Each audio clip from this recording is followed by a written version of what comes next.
আচ্ছা দা, আমরা 2-1 দিন আগে 2026-এ তো পা দিলাম। आइए देखते हैं बैठन मजा आएगा। ये বছরের প্রথম থেকেই গাঁড়ে তেলমলা আরম্ভ করতে হবে।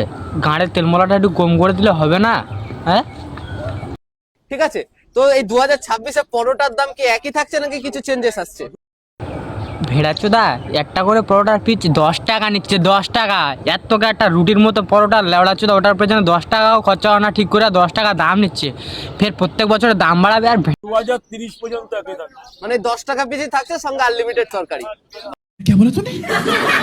মানে তোমরা কি পুরো তৈরি হয়ে আসো যে বছরের প্রথম থেকে শেষ অবধি একদম মানে গাঁড়ের তেলমলা বন্ধ করবনি কারণ? হ্যাঁ, যেরকম তেল মলে যাচ্ছে সেরকম মরে যাবো, তারপরে উল্টা আরো বাড়াবো বলতে কি কমাবো না। আরো পরোটাটা বড় করার চেষ্টা করবে, মানে যথেষ্ট তো আগে থেকে বড় করেছো। আরো বড় হবে। ভেড়াচোদা ওর পরোটা ও বড় করবে, যথেষ্ট তো বড় করা হয়েছে। মানে গাঁড় জায়গার একটা সীমা থাকে তো নাকি? হ্যাঁ, সেই সীমাটা পার করে দিচ্ছে তোমরা পুরো একদম। যথেষ্ট তো বড় হয়েছে, আর কি বড় করবে? লেওড়াচোদা 10 টাকা একটা করে পরোটার পিস না কাদা চোদাচ্ছ তোমরা এখানে ভাড়া। আরো বড় করবে তাই তো? বাহ। আচ্ছা, আর দাম ওই 10 টাকায় থাকছে, আর সঙ্গে আনলিমিটেড তরকারি দিচ্ছ। হ্যাঁ, দাম সঙ্গে ওই 10 টাকায় থাকছে, আর ইউটিউবারদের গাঁজাই মারার জন্যও থাকছে।